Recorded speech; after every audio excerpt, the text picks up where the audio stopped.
Hello students. आज हम अंग्रेजी का एक टॉपिक ले रहे हैं। उस टॉपिक से पहले मैं आपको एक छोटी सी जानकारी देता हूँ। जब हम कोई सेंटेंस बनाते हैं तो एक सेंटेंस को बनाने के लिए बहुत सारे शब्दों का इस्तेमाल होता है। वो शब्द अलग अलग नाम हो सकते हैं, नाउन हो सकता है, सब्जेक्ट होता है, ऑब्जेक्ट होता है, वर्ब होता है। अगर हमें कहा जाए कि उन सेंटेंस के अंदर से हमें पहचान करनी है कि कौन सा शब्द क्या है, तो हमें जिस विषय को अध्ययन करना है वो है पार्ट ऑफ स्पीच। आज हमारा टॉपिक है part of speech. Part of speech total 8 होते हैं और वो 8 एक चार्ट के जरिए मैं आपके सामने रख रहा हूँ। आप इसको इस चार्ट से व्यवस्थित तरीके से देखें।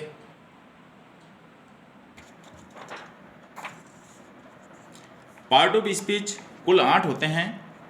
सबसे पहला नाउन, फिर pronoun, adjective, verb, adverb, preposition, conjunction और इंटरजेक्शन।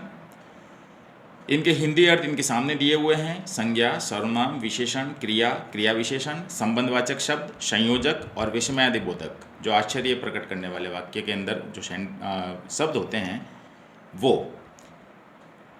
अगर हमें इन तमाम सारी चीज़ों की जानकारी हो जाती है तो हम सेंटेंस के अंदर आए हुए एक एक शब्द के बारे में बता सकते हैं कि कौन सा शब्द क्या है, नाउन है या प्रपोजिशन है या कंजक्शन है या प्रोनाउन है, जो भी है हम उसको बता सकते हैं।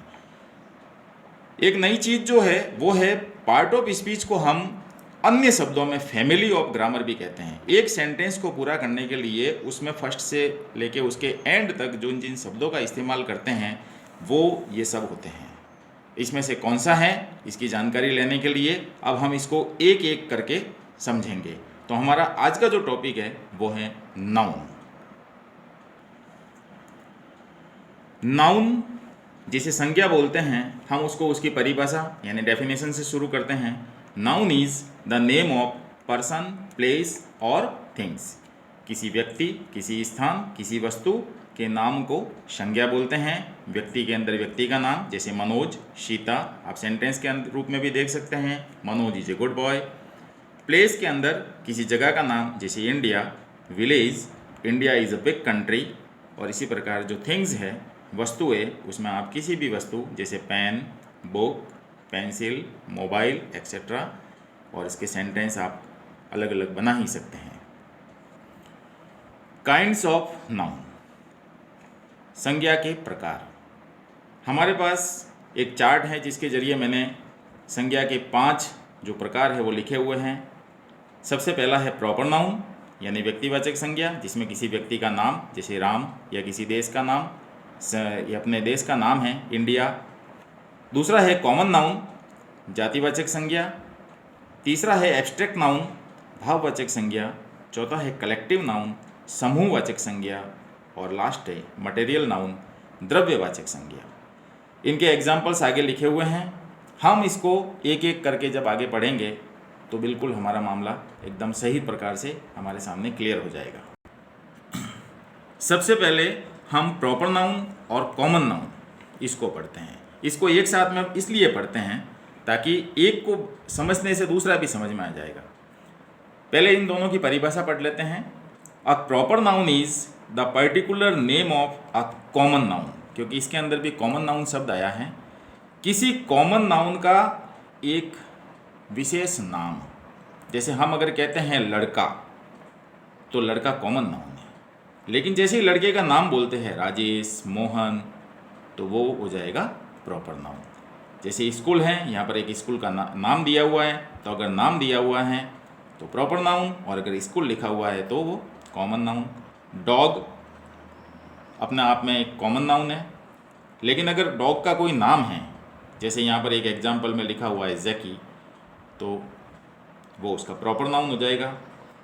हम अक्सर पेंसिल शब्द बोलते ही हैं, लेकिन अगर पेंसिल को उसके नाम से बोलते हैं, जैसे नटराज, अप्सरा, तो नटराज और अप्सरा प्रॉपर नाउन, और अगर सिर्फ पेंसिल बोलते हैं तो कॉमन नाउन।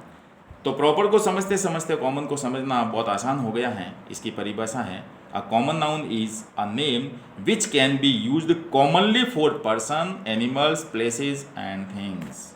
जो सामान्य तौर पर पूरी जाति के लिए, किसी भी व्यक्ति की पूरी जाति के लिए, जानवरों के पूरे समुदाय विशेष जाति के लिए, स्थानों के लिए, वस्तुओं के लिए काम में आया जाता है.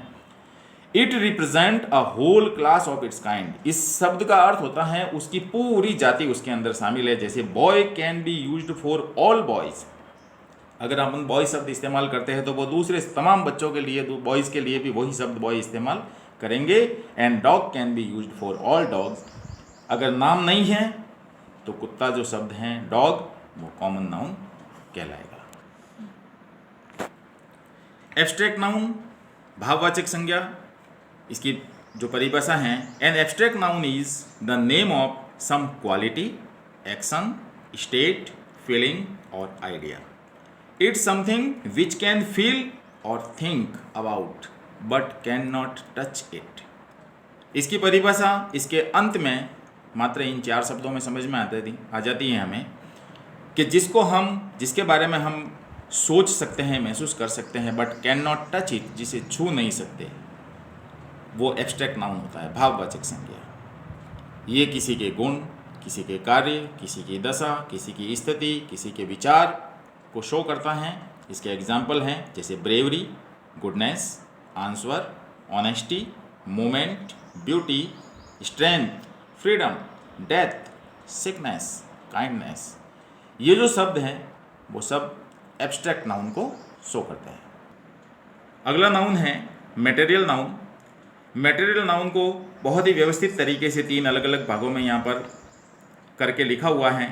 पहला है material noun from nature, material nouns from animals and material nouns from plants.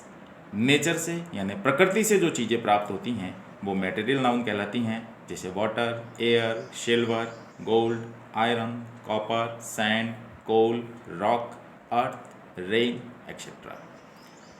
जो जानवरों से चीज़ें प्राप्त होती हैं जैसे egg, meat, milk, honey, silk, leather, wool et cetera. इसमें मिल्क शब्द आया हुआ है. मिल्क के प्रोडक्ट जितने हैं जैसे घी, बटर, वो सब इसी के अंदर मटेरियल नाउन में आएंगे. और मटेरियल नाउन हमें पेड़ पौधों से, प्लांट से भी प्राप्त होता है. जैसे cotton, food, oil, would, jute, coffee, medicine, T, rubber, perfume etcetera. ये तमाम चीज़ें हमें प्रकृति से, जानवरों से और पेड़ पौधों से प्राप्त होती हैं.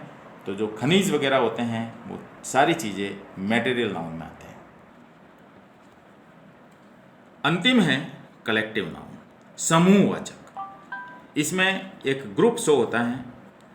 ए collective noun is the name given to a collection of common noun considered as one group. एक समूह के रूप में कॉमन नाउन का, जातिवाचक संख्याओं का एक समूह, जब वो समूह के रूप में हमारे सामने आते हैं तब हम उसे कलेक्टिव नाउन में लेते हैं. जैसे आर्मी. आर्मी सैनिकों का एक दल होता है. इसमें बहुत सारे सैनिक होते हैं, लेकिन हम उस सैनिकों के उस दल को एक शब्द से बुलाते हैं जो है army. An army of soldiers. A band of musicians. Musicians का बैंड. इसमें बहुत सारे म्यूजिशियंस होते हैं जो उस अलग अलग प्रकार की धुन निकाल के बहुत ही खूबसूरत म्यूजिक बजाते हैं. A heap of stones. पत्थरों का ढेर. एक पत्थर से कभी ढेर नहीं बनता है. उस छोटे छोटे बड़े बड़े जो भी पत्थर होते हैं, बहुत सारे पत्थर से मिलकर जो हीप बनता है, हीप शब्द यानी ढेर. जूरी ऑफ जजेस. 2 या 2 से अधिक जज जब मिलकर किसी फैसले के लिए उनका एक समूह बनता है, दल बनता है, तो उसे जूरी बोला जाता है. अ ग्रुप ऑफ प्लेयर्स, जिसे हम टीम बोलते हैं. टीम खिलाड़ियों का एक समूह होता है, बहुत सारे खिलाड़ी उसके अंदर होते हैं, एक ग्रुप होता है. तो ये army, band, heap, jury, team, ये सारे के सारे जो शब्द हैं वो कलेक्टिव नाउन में आते हैं.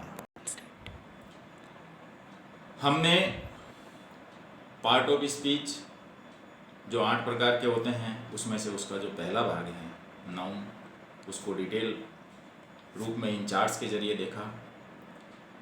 आप लोग इनको सीरियसली पढ़ो, व्यवस्थित तरीके से इनको पढ़कर मैंने हर एक के नीचे जो एग्जाम्पल्स लिखे हैं आप उनके जैसे जैसे और एग्जाम्पल्स इसमें बढ़ाओ. अपना होमवर्क तैयार करो, समय का सदुपयोग करो और अपनी अंग्रेजी को नाउन तक एकदम तैयार करो। अगले वीडियो में हम प्रोनाउन के बारे में भी व्यवस्थित तरीके से पढ़ेंगे।